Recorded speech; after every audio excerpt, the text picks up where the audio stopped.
there was a time last year where I just like kind of sat there and listened to my beats, and I was like, yeah, I still don't like my beats. Like I feel like I need to put some time down on getting better at like chord progressions and whatnot. So I spent like a couple months literally just practicing piano on YouTube.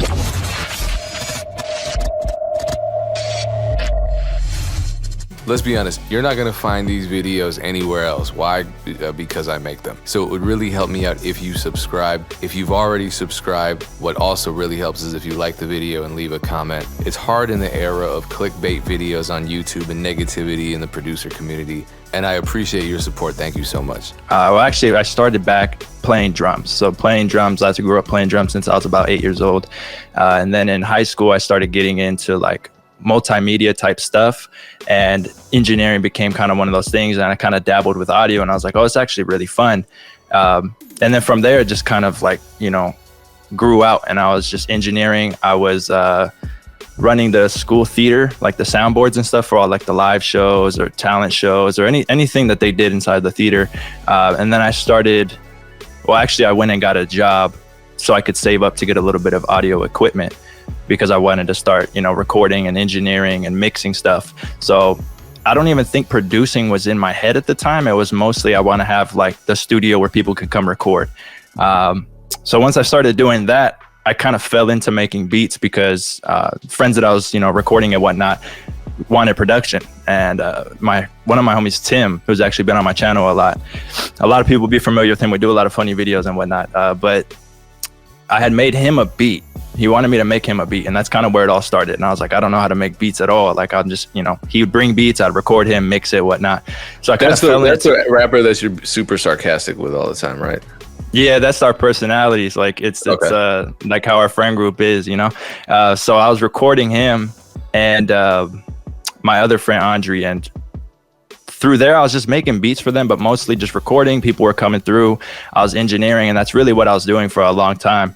And then throughout that time I was, you know, working a job and whatnot. And I want to say, I'm trying to look at the time, it was 2021. I don't know, like 2016, I think, when I started my YouTube channel as far as like tutorial wise. And I really just wanted to share all the information that I had learned from everyone that I've learned from on YouTube, and all the mentors I had and like classes throughout school, and everyone that I learned audio engineering from when I was in school, because I was in a multimedia class where the teacher taught us a lot of things. And I really just wanted to like create a channel. I thought it'd be fun to create a channel and just share any information that I currently had and any information that I was going to get from obviously the more experience of doing it and whatnot.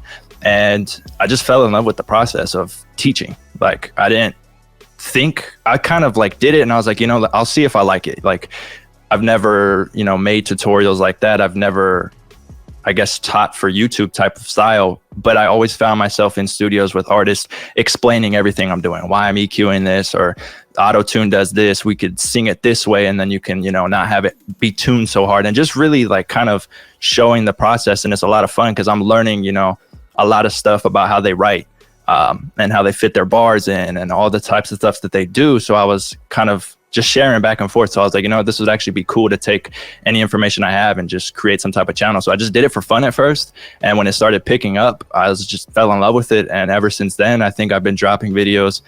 I've never missed like a full week. I'll say that I definitely used to upload like every other day. But after like 400 videos and then adding so many things on with the business, I'm at least twice a week, maybe 3 times a week now, but I've never missed like a full week. And it's just out of the fun of it. Like I love doing it. When I don't post a video, I'm like, dang, like I got to record something and try to record a bunch of videos to get them out. But I'm always wanting to do something. But like I said, after like 400 videos, like, you know, it kind of gets to the point where it's like, cool, now I got to get a little bit more creative with what I'm teaching, because you can only show how to, you know, free up a muddy mix so many times and whatnot. So you got to start thinking, all right, what other advanced tutorials can I kind of go into and whatnot? There's also the fun factor too, because and I think this is probably key. Would you have made 400 plus tutorials if it weren't fun for you and all you were focusing on was making tutorials that you thought would get a bunch of views and generate some kind of YouTube money for you? I probably would have burnt out, to be honest. I think you gotta like it, because a lot of the stuff that we're doing, I mean, even right now, like we're doing an interview, but it's pretty empty. There's nothing crazy going on behind us. And the same thing comes to, at least for me, when I make tutorials, I'm just doing it by myself. Except when I have friends on, it's really fun.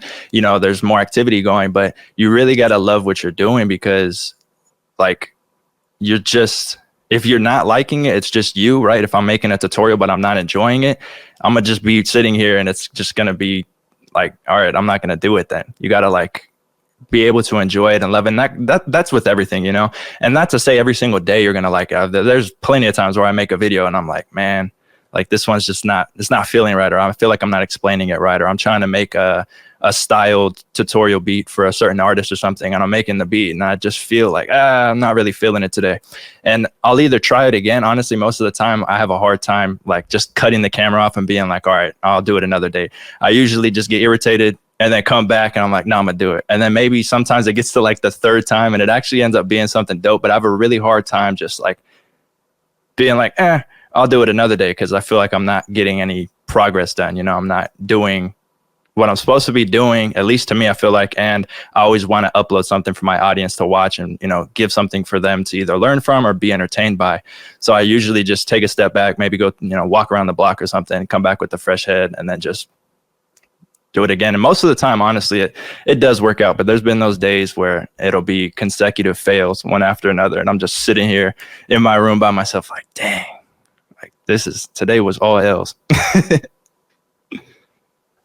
Yeah, let's talk about that, because I had a talk with some producers about this session with you, and they wanted me to ask you what your daily routine was. And it sounds like you're someone who's really focused on consistency and productivity, to the point where it's such a habit for you to create content that you don't feel right not creating content. Yeah. So how do you structure your day and your life around that need to create content so that you're, consistently productive?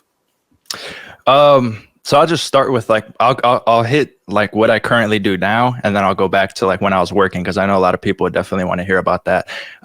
So currently I have a pretty consistent day. I'll get up at like, I have an alarm set for like 8 and then 8:20. That sounds terrible, but if I'm a little tired when I wake up at 8, I'll push it to 8:20, which is, I should sleep longer, but I'll make sure to get my 7-8 hours. But get out of bed, usually check a little bit of social media and emails, but I try to at least get out of bed first, and make some breakfast, make some coffee. And that's kind of where I either like watch a little bit of a show or something, kind of wake up a little bit, and then I'll reply to, everything that I have to reply to for the day. And then it's about like an hour after that, then I'll go work out. And this has been my complete routine, like every single day for at least the past like 4 months. Like I've been sticking to it and I've really been liking it, because I'm a morning person. So get up, get some food, get some coffee, then I work out, and then I come into the studio, and it just depends on what I'm working on for that day. So like if it's videos for content, then that's what I'll be doing. If it's beats, if it's just whatever I'm working on for the day, I kind of get started on that. Then I'll get ready for the day. And then my ready for the day means I'm coming back right to the seat where I was before I got ready, right? And I'm just kind of working the whole day until, I go out maybe. But honestly, I'm really just mostly working in the studio. I'll have like the TV on in the background just for like, some type of noise factor, so it's not just like super quiet. And I'll just be getting work done. I don't know, man. Like I definitely have fallen in love to the point where I don't feel like I have to do work all day. I'm just doing it because for me, at least, if I'm not like doing something productive or, hanging out with my girl or something or whatever else, if I'm just like free time, I have free time to be at home and work. That's all I'm trying to do. Cause I have like a really hard time maybe playing video games for like more than an hour and a half. I'm like, damn, I'm not doing anything, but I already recorded 3 videos and did this and did that. And I'm telling myself like, just chill out, watch some TV. But I think I just enjoy it so much. And the fact that I'm able to just focus on this now that I'm not working anymore, I don't take it for granted. And I enjoy it so much. I'm just like, why not? I don't feel forced to do it. But I definitely try to keep, obviously, a social life. You can't be working all the time. But since I enjoy it so much, I just really do find myself really just in here a lot. Oh, so you are one of those producers who has a social life. That's cool. A small one, man. Yeah. Shout out to my girl. She keeps me grounded, grounded to the floor and to the social life. But definitely, I think, with the pandemic and stuff, 2020, all of that, I was really, really, really like locked in, and just honestly doing the most work I can. I focused a lot on just getting better at like piano.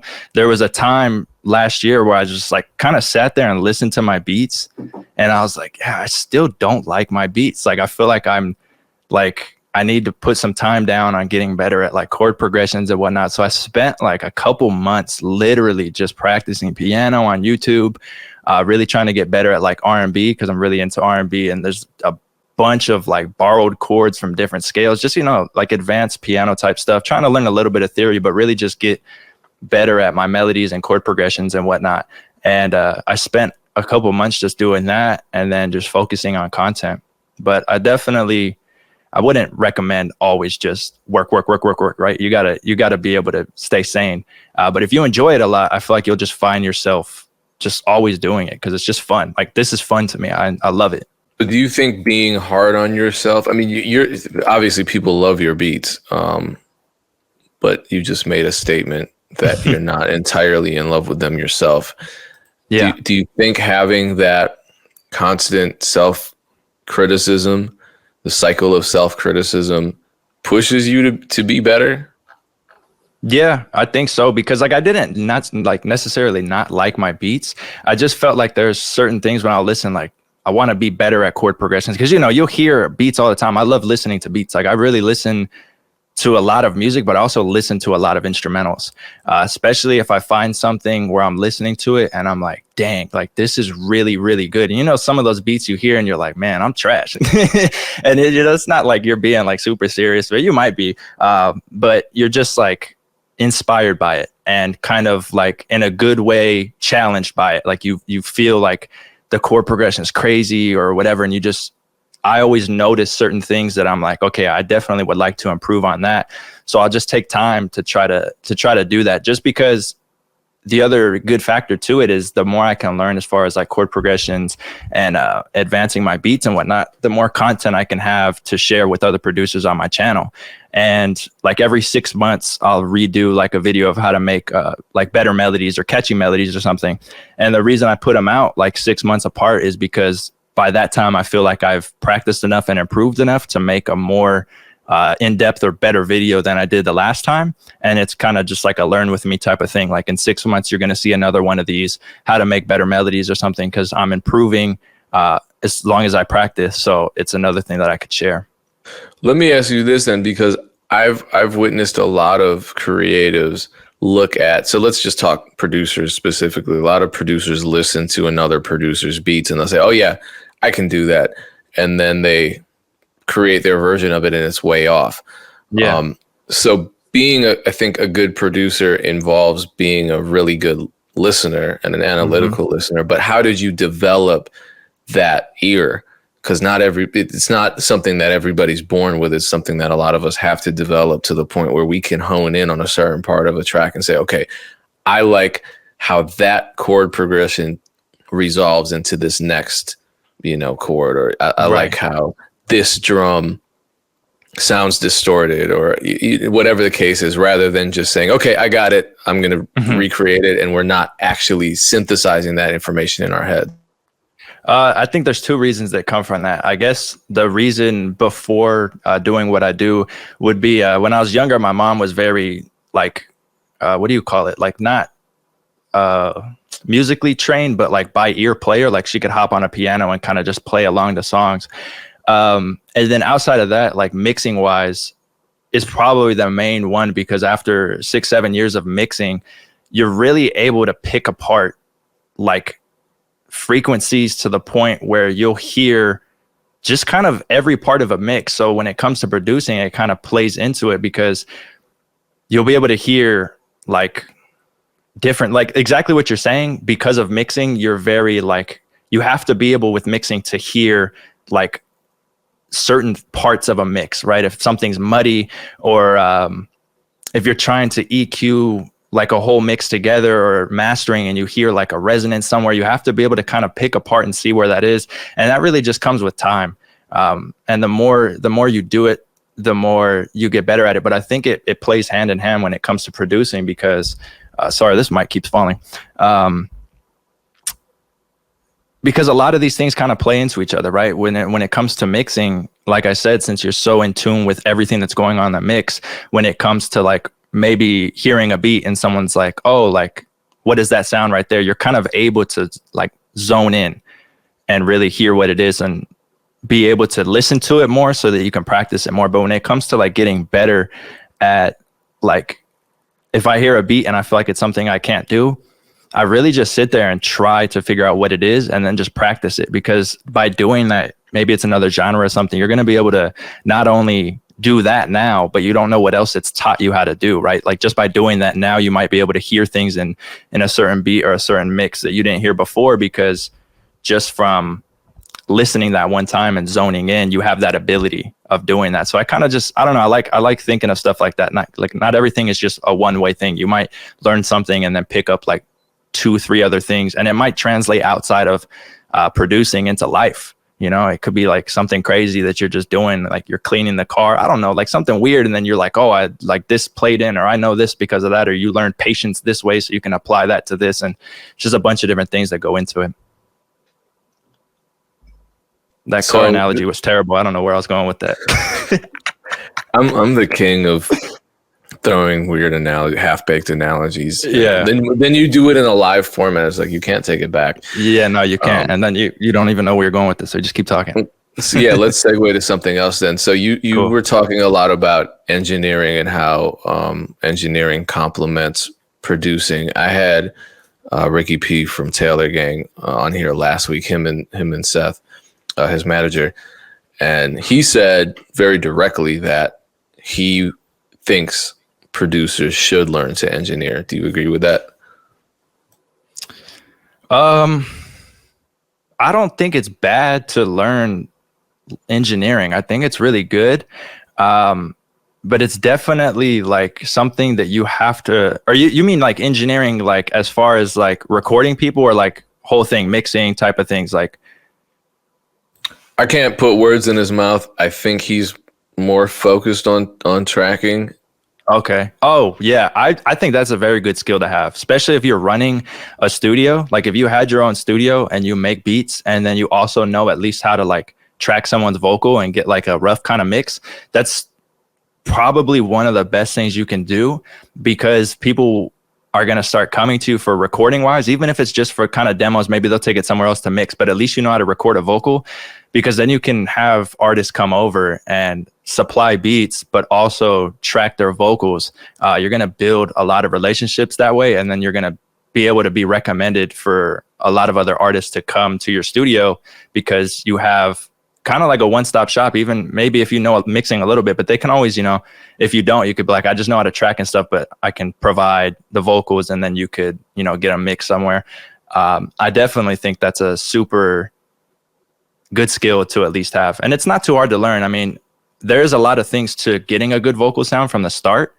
But if you're able to kind of throw up a mic and get a good tone and not clip, you know, you're a good portion of the way there. But definitely there's a lot of intricate stuff to getting a very clean vocal from the beginning that'll make the mixing portion a lot easier, and a better sound from the beginning. But honestly, like, you can just get a pretty good sound as long as you're not clipping, and then, you know, fix it in the mix and get it good. But it's definitely, rule of thumb, good to start with the best recording you possibly can, because it's going to make the mixing way better and the record's going to come out better. Okay, just for laughs, what's probably the most important thing you would say is the most important factor in getting a clean recording when you're tracking vocals in? Turning off all sound, like this fan I have in the background, because it's like 100 degrees where I'm at, but the mic I'm using might not pick it up too much.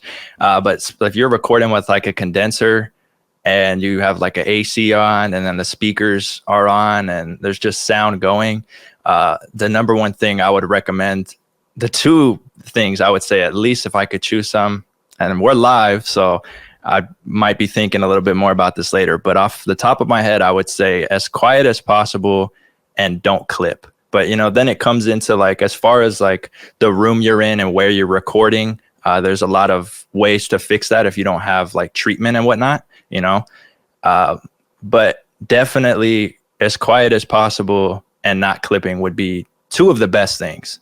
If we're not going to get into the intricates of like preamps and mics and mic placement and all that, if you clip, the recording is going to be messed up. You can't undo, you know, something that went into the red when it comes to recording. Even if you turn it down, you're going to hear the distortion. And then if you have a bunch of noise in the background, depending on what it is, you're probably not going to be able to take it out. So probably just off the top, I think those two are super important. Well, I don't want to get into the intricacies of engineering either, because that's outside of my pay grade. No, my eyes are just going to glaze over. But with regard to preamps, let's just, what kind of setup do you have? Because I don't know much about engineering. I do track, and I do some vocal production and stuff like that. But when I got a 1073, and it changed my life. What do you run it into? What do I run the 1073 into? Yeah, just a PreSonus interface. Oh, okay. Does that one have bypassable preamps on it? The PreSonus? Like you run into your preamp, and then the preamp goes into the interface. Then there's a preamp in the interface too, so it's like two preamps. It might have bypassable pre's. The only reason I ask is now I gotta look. Well, keep talking. I'm gonna look. Yeah. So my setup before I switched it recently, just because I got like a new desk, I was running a Chameleon Labs preamp into I think a Profire 2626, which had the bypassable pre. So that's kind of what I was looking for back when I got the preamp. I wanted something with bypassable pre's, and some of them had it and whatnot. And so I ran it through Profire 2626, but anyone that knows what that is, it's outdated now. Like the drivers, I think, stopped at Windows 7, but it was still work on my Windows 10, so I just kept it. But it was like a 8-channel preamp, and it's not the best, but like I said, since it had the bypassable pre's, I was just running one mic pre through the Chameleon Labs. And the Chameleon Labs also had an EQ on it. It was the XMod version. I think it's the 7602. I have it right there. I feel like I should check that because that number, I believe it's a 7602 XMod. And it has an EQ built in on it as well, which is really cool. So you can kind of like run it into that pre and get like a nice warm sound if you kind of drive it into the yellow a little bit. And then it actually has like a high pass, and then a couple, I think it has 3, I'm trying to look at it right now, but I can't really see. I think it has 3 EQs that you can adjust and a high shelf as well. So that was really cool. But then I changed my desk, and I also felt like it was overkill to be running my mic for tutorials through, you know, a $1,500 preamp just to record a vocal, and having it all set up. When I upgraded my desk, I had less room to fit all of it. So now literally I'm running through like a 2i2 or a Scarlett Solo, I think. And the only reason that is because I haven't found out what I want to upgrade to, because I need to get a new interface outside of the Profire, but I don't need 8 inputs anymore. Like I only use 1. So I kind of sat there and I'm like, honestly, if I'm just doing tutorials, like the Solo is fine. Like I'm just running through there. But if it comes to recording again, as far as artists, I'll definitely be utilizing the preamp. Yeah, because the Scarletts, they don't have bypassable preamps on them, do they? I don't believe so. No. So now I'm just running. Like, is it like the interface preamps they do so little that it almost isn't a huge factor? Or would you say it's a big deal? I feel like I'm a little rusty as far as the research, because this is stuff I researched a while back, but I don't think it's anything crazy. I think it's just better if you want the tone of the preamp that you have to try to get something that, you know, you can kind of run just straight through as a converter into the computer. But I mean, if I was able to just plug into this one and then it had, you know, an output that can go into the computer, I would love that. But that's not how preamps are built. When you get one that's just a preamp, you know, not an interface and everything in it. But honestly, like I said, for me, for what I was doing, it was just kind of overkill, but it was just me kind of holding on to my gear because I loved it. And I was like, yeah. And I was just, but I'd tell myself like, dude, you're just recording like for the YouTube tutorials. You don't need to be running through all this gear and turning it on and, you know, constantly having to just use all this when really I can just plug into a little solo. But I still have some producers are doing like the viral, the viral, you know, million view tutorials, and they're literally with their headset, like, you know, talking and to their mic. And I'm like, it sounds fine and people are cool with it. So, you know, it is what it is. Let's transition, because I think some people in the comments section, in the chat, are saying we're speaking a foreign language, and I'm kind of feeling like that as well. What else was I going to say? Okay, so in terms of your career, how long, we touched on it earlier, but how long have you been making music as a career, no other job? 2019. Actually, I think we're coming up on 2 years now. I think I quit June. It might have been this exact day, honestly. That looks June 24th. I feel like it was around then, maybe July. The last one I was working was the janitor at a school. And I think the last time we talked, I was starting that job maybe. Because I've been working those type of jobs for a while. But the school job was the last one.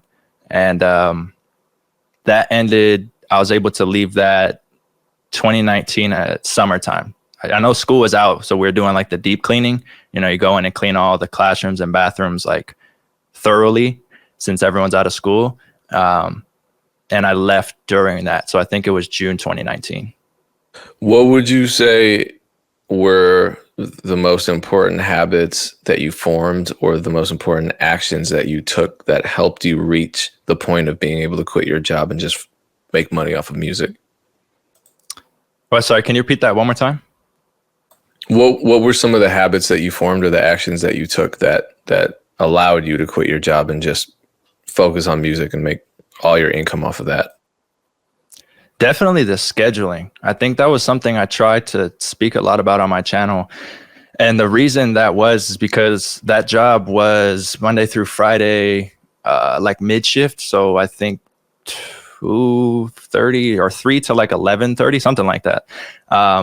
So I'd have to get up early enough to do the normal functions of being human, eat breakfast, get some coffee, you know, and start on work. And I would only have maybe 3-4 hours before I had to get ready to go to work, because I try to push it as much as I can. If I start at 3, you know, I'm trying to make beats at like 2:30 and then just rush over there.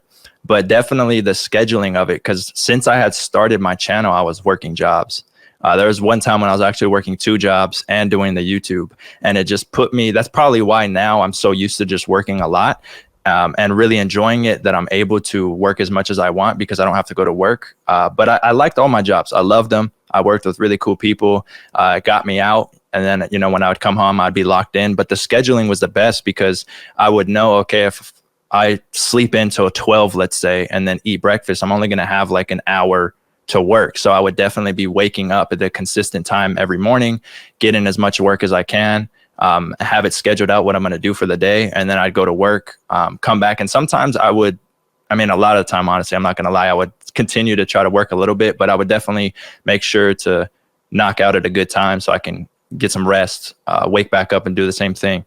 And then that really just kind of put me in this cycle of scheduling, and it made everything so easy, because I know, let's say, I don't remember exactly what it was, but let's just say Monday, Tuesday was creation. So I would, you know, those 2 days record a bunch of videos or something. And then Wednesday, Thursday maybe was the edit upload. And then Friday was the make beats all day type of thing. And then just go to work. And at work, you know, I'd be trying to do as much as I can on breaks and stuff to like promote and answer DMs and whatnot. So it really just gave me that like consistent schedule to where it just made things kind of flow nice and easy. And I couldn't really like not do something, because then I'm gonna be at work and I can't go back from home and make the beat that I should have made that day, or make the video I should have made that day.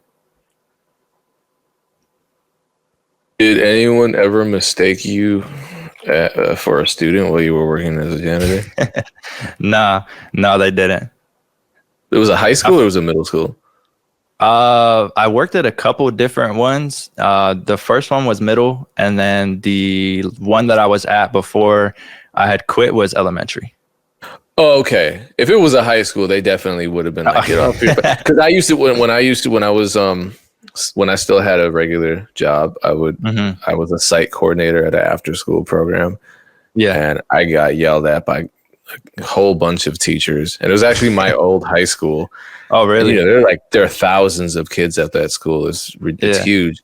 And I'm getting yelled at by teachers. Young man, get off yourself. And I'm like, I'm wearing a button up and it's tucked in. Chill. I'm an adult. You're like, I'm in the break room. What are you talking about? Yeah. Well, I wasn't break room status, but I was. Oh, okay. I was walk into the room with a bag of snacks and tell college students younger than me, what to do for that 2-hour period. Yeah. Anyway, why are we talking about this? So it's what is your? Yeah, I know, right? What does your revenue model look like? Is it mostly to YouTube monetization? Is it mostly influencer stuff? Is it mostly engineering? Is it production, or is it just equally across the board? How does that work for you? There's like a good amount of streams of revenue, like a handful. My site generates probably the most. Then I do like offered services as far as like mixing, custom beats and stuff. And then I do sell beats as well, but I pushed that a lot harder when I first started because that was what I was doing before the channel. Like before I started doing tutorials, I was really just trying to sell beats. And then as it started to grow and I started getting into other things, I would still post beats. I didn't push them as much. And then I created the second channel that I have where I just really post beats. And I made that channel kind of for fun because I missed posting beats. And once I created that, I would just be putting beats up there all the time in my free time. And that kind of started bringing that revenue stream back in. But it's one of those things that it's just fun for me to do because I really like the process of uploading beats. And I feel like for a while I wasn't doing it because on my channel, I didn't want to kind of mix the two. So when I created the second channel, I was just uploading for fun. And it started, I wonder how many times I've said already, and it started creating, another stream of revenue. But I would definitely say that it would be kits on my site, mixing services I still do. I work a lot with a couple artists that I mix full projects for. And then YouTube as well, yeah. Okay. Back to mixing and production. What would you say? Because I'm sure you hear a lot of producers' music. What would you say are some of the most common mixing mistakes that producers make? Honestly, I would say a lot of the mixes I hear are actually good, and a lot of people's. At least when I'm going through like beatstars and stuff, because like I said, I like to just throw on beats and listen to them. I definitely think a lot of the mixes are good.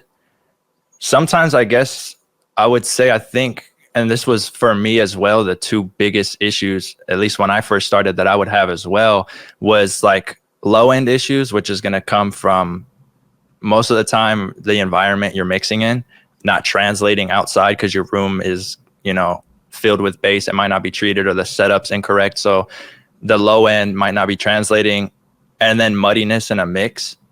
But I feel like most mixes I hear, there's honestly so many times there's a lot of better mixes out there than I would hear bad. But I think definitely probably just muddiness and then the low end kind of being off. And that just comes down to honestly like the environment you're in, or just like translation wise of getting your mix to sound good in the environment you're in, and then you take it out to the car and it's just so much low end that the whole mix is being eaten.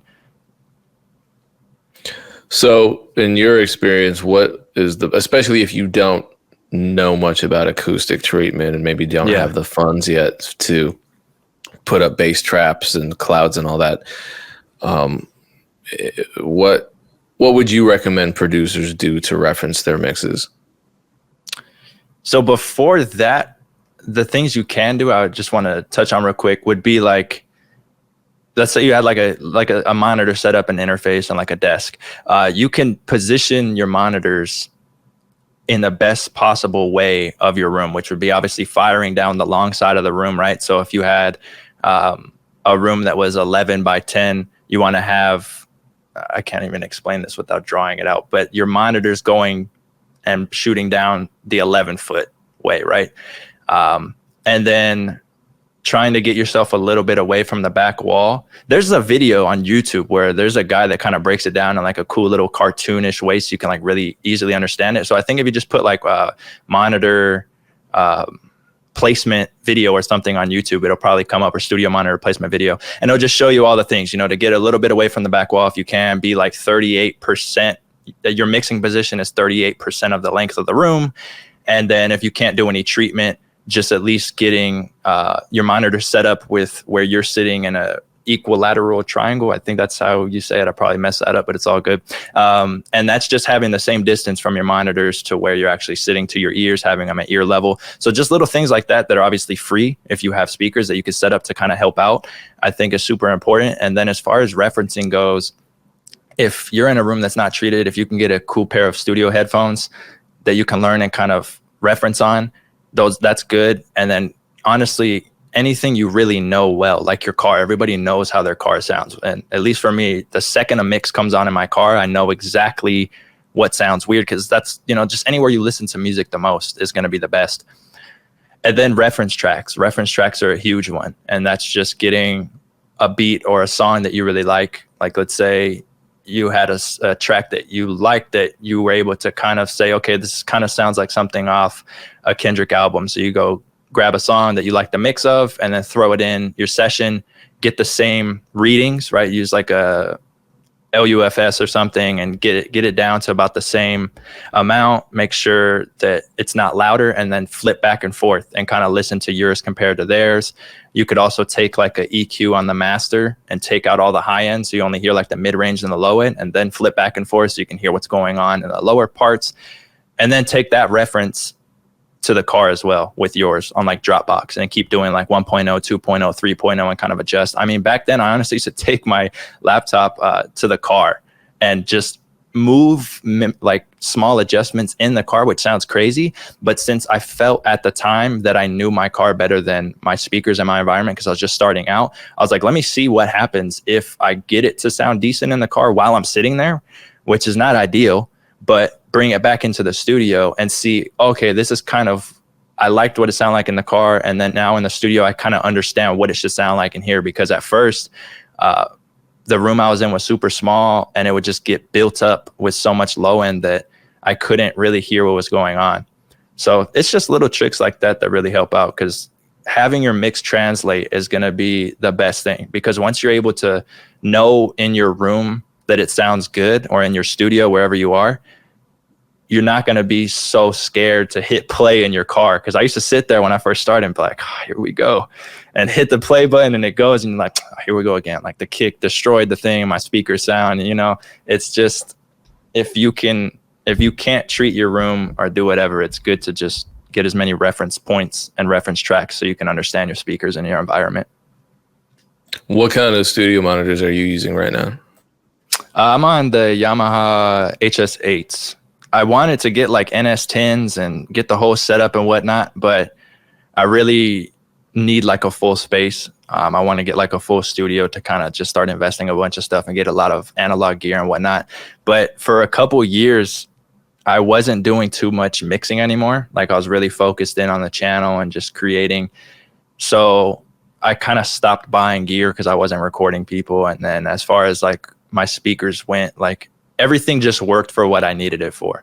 But I definitely know when I get like a full studio setup and everything, I'm going to be back on the, okay, let me see what gear is in. Let me get this compressor when I'm recording vocals, because it's kind of addicting. It's really fun to do. But for right now, you know, I don't need to run through a crazy preamp and then a compressor and then a distressor and all this stuff to record a YouTube video. Like it would just be overkill.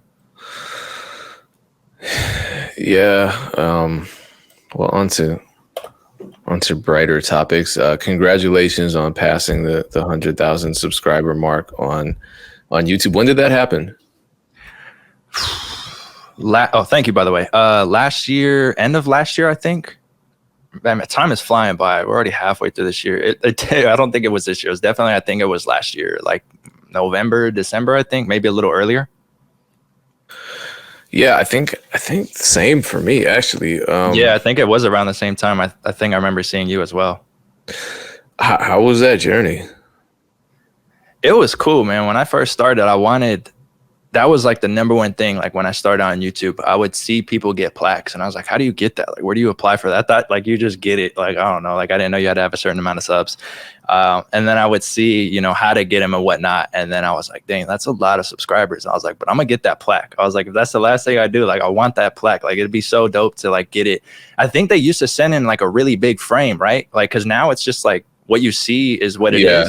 It used to be framed, I believe. Yeah, so I got it and I saw like I think the foam that's around it. And I'm like, oh yeah, here's like the frame. And then I pulled it out. I was like, oh wait, where's the frame? I didn't know it was just that. So I got to figure out how to get a frame for it.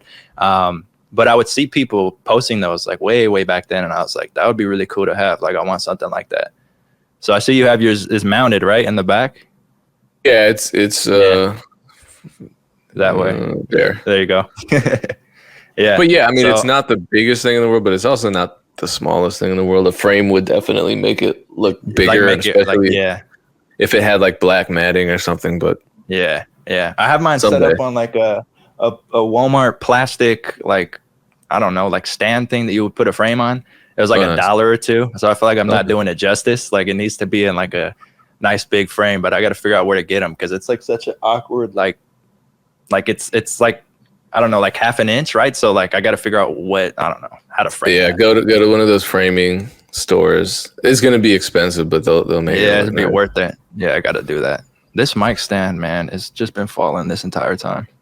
I just recently, before this, I realized that my mic stand that's mounted to the desk was falling off, and then I realized that it was tearing into the desk. So, do you have the one that like kind of adjusts to the desk? We probably have the same one. It's like a newer or something. No, this one I had to get because this mic is so freaking heavy. Yeah. I had to get a specific arm with a bunch of tension on it. So right. You screw the vice. It's basically a vice grip, and you screw it on, and I guess that it works, but it's also evidently too strong of a grip, and it's tearing into the desk. I'm just like, I gotta get one of those expensive ass, studio desks, like so my studio can start looking like neon vines or something. The springs. Last thing I'll say is the springs on these scare me when I'm like moving it to make a video or something, and you hear tick tick tick. I'm like, dude, if that thing comes off and I lose my teeth, it's game over. Yeah. I worry about that too because all that is going to take is just one slip up and you get uppercutted. That's it. Yep. I'm just here and I can't stop the streams. I'm just going to be talking to you through like bloody Kleenex. Okay. So let's talk about your YouTube channel since you hit that 100,000 subscriber benchmark. How do you decide which topics to tackle in your YouTube? Because you've done hundreds and hundreds of videos. I'll even share my screen because I have your YouTube pulled up, and we can kind of look at it as you discuss it. But it's a lot of videos, and these are your most popular videos, and they're doing pretty well. But how do you it's like coming up with ideas for beats every day. How do you come up with ideas for tutorials every week? So really, it just like I feel like there's so many things to go over with mixing that. I mean, I've covered a lot of them. It was definitely easier when I first started because I was able to just like, okay, there's so many things I can cover with mixing. But I feel like now I like to get into, I'm trying to do like more series now of like explaining in depth, like how multi-band compressors work and stuff like that, instead of just like, doing a mixing tutorial, I'm using it. So I did one on compression again, which is updated from like a very old video I had. And then I did one on how to use multi-band compression and like understand what it does. And then as far as like creating like beat-wise content, I just feel like whatever I am currently listening to or whatever I'm like currently making, I'll make the type beat tutorials around that. And then those are always fun to do. And then just any type of like business things I could kind of think of that I could share. Really, I mean, I'm not going to lie to you. There's a lot of days where I sit down and I'll go in my notes and I just try to think of a lot of stuff. And sometimes I'll be drawing blanks or I'll come up with 10 ideas. And then just kind of advancing older tutorials, maybe go more in depth with something. I definitely had a lot of ideas before COVID as far as like showing start to finish with the artist of how to like set up a mic, get the placement down, record it, That's going to be something that's definitely coming in the future, where it's start to finish, as far as like mic setup, record, make a beat, or, you know, mic setup, make a beat, record, like just the whole thing, and then upload. So you could see like start to finish just how a song could be created and then uploaded to all the streaming platforms.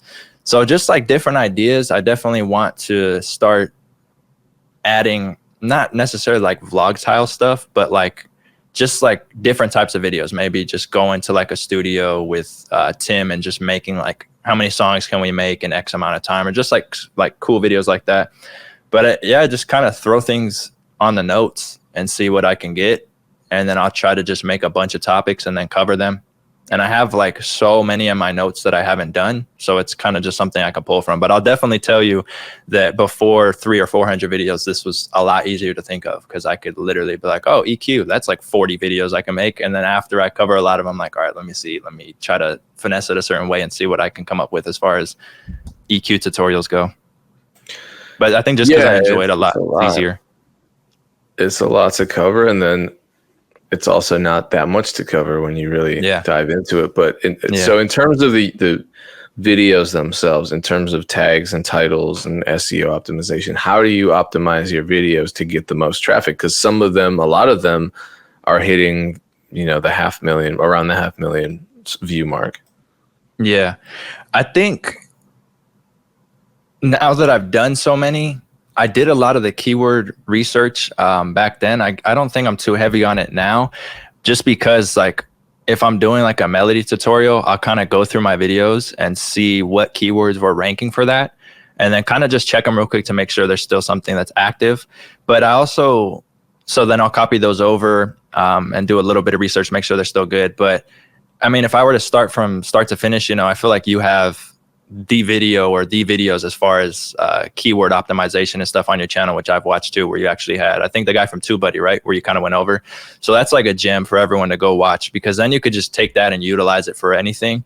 But the thing I always did was, how do I search something, right? Because I don't always just type in like the best phrasing of something, like how to make melodies from this. I'll type in like how to make sad melodies, something, and I'll just write down a bunch of ways that I think I would search it, and then go see if those are actually searched. And a lot of the times, at least some of the ways that I phrase it, they're keywords that are probably easier to rank on, and then I'll just kind of add those in, and then, you know, just the normal ones. But I definitely try to get a little bit, like if I'm doing a melody tutorial, I try not to just drop like melody as the keyword. I try to make it a little bit more towards the video. So how to make a catchy emotional melody, and I'll see if that's getting searched. And then like, okay, what else would I look for if I was trying to learn this? Because that's definitely still what I do to this day. And if I type in something to see a video or something, I'll pay attention to the way that I'm searching it, because sometimes I'll like, I think for my multi-band compression video, I tried to like be cool and put like multi-band compression made easy, and then how to use a multi-band compressor after, and the video tanked. It's at like 1,000 something views. And it didn't really rank on many things. And then I noticed that just the way that I titled it, I probably should have put that first part as the thumbnail, right? Multi-band compression made easy. And then the thumbnail, how to use a multi-band compressor, because people aren't probably going to search multi-band compression made easy. I don't think so. So that's probably why I fumbled the bag on that one. Okay. Yeah, I see what you're saying. And some people a lot of do L's. that. Yeah. Well, but you learn from all that. Definitely. I love it. Yeah. It's worth it. You got to, you know? Yeah. So your video entitled How to Make Amazing Melodies Easily got a ton of views. Did you do a lot of research on that particular title? I think that one, I don't know why, because I've done like maybe 2 more after that. Because like I said, I think that was last year, right? That was like 2020 when I dropped that one. I think that was during everything. And that one blew up quick. And I don't have a lot of videos that blow up quick. Like if you go to my channel, like the videos, they get like an average of, I don't know, 1 to maybe 4 or 5. And then some of them will kind of do higher numbers. But when I dropped that video last year, the numbers were going crazy for it. So I was trying to figure out, I think it's because I did the step-by-step type of thing, where I was like, I sat there and I thought, okay, I've done the melody tutorials before, but maybe if I broke it down in these 4 simple steps that I at the time was doing to make melodies, when I was trying to learn them, I would start, I think, with like a root note progression and then add this and then I just kind of had like this 4-step thing I did. And I'm like, let me try that in a video. Like, I don't know, maybe it won't work. And I didn't think it would work that well. So I made that video and dropped like a kind of 1, 2, 3, 4 type of thing. And I think just the way that came across in the video and the thumbnail just like must have stuck because it's easy to follow. And that's probably why it did well, because I did another one recently. I want to say a couple months ago, and it's at a decent amount. I haven't checked it, but it's not what that one did. Like that one was jumping a couple thousand like a week, and I was just watching it go crazy, and I was like, this is dope. Like, so definitely it came down to like the way I kind of sectioned that video out. I think that was the most important part because the keywords weren't too different. So what is the key to making amazing melodies? I want to know. You gotta watch that video. I'm just playing. I did watch the video, but you have a couple of videos on making melodies, and I think you referred to that process earlier, where you do the video and then you learn a little bit more, and then you make a new version of it with some refined techniques. Right. So I think for me, it really is starting with like. I've always started with the chord progression first, whether it's I'm playing it on the MIDI or typing it in. But I feel like tutorial wise, I can't really play it on the MIDI and record that because if someone doesn't have a MIDI, they might not be able to follow along. And it's easier to just stare at a screen when I show it.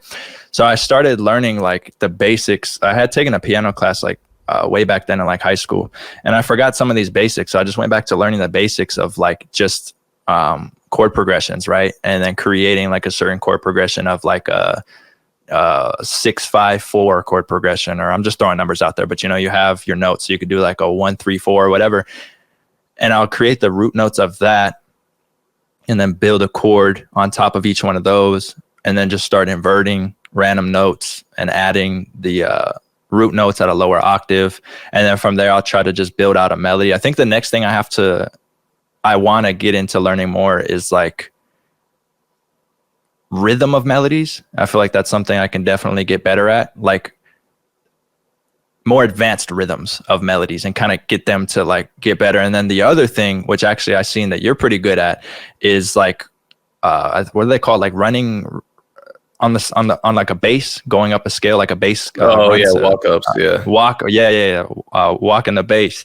Those I'm bad at. Like I just did an Isaiah Rashad video, and I feel like the bass line could have been way better. And I actually showed one of my friends, and he's like, "Oh, it was a cool beat, but the bass line, I feel like you could have like did like the walking bass line." And I'm like, yeah, but I'm trash at them. So that's definitely one thing I want to learn next, because I think if I could learn that, it could help out as far as piano goes as well, because then you can kind of just create something that leads into the next chord and whatnot. But for me, just getting some root notes down, trying to come up with a certain chord progression numbering wise, and then laying in the chords, doing inversions to kind of make it sound more advanced, clustering certain notes to kind of give it that jazzy feel. And then honestly, I'm not good at typing in melodies. I'm really good at playing melodies on the keyboard, because I like to do it quick and go through for like 5 minutes, just randomly seeing what, kind of spikes some interest for me. And I can't get that to come across on the mouse, because I'm not that quick at it. So if I lay down a chord progression and then I go on the MIDI keyboard and just look at, okay, this is a scale, I can just run through it, and just once I catch something, I'll record it real quick and then fix it.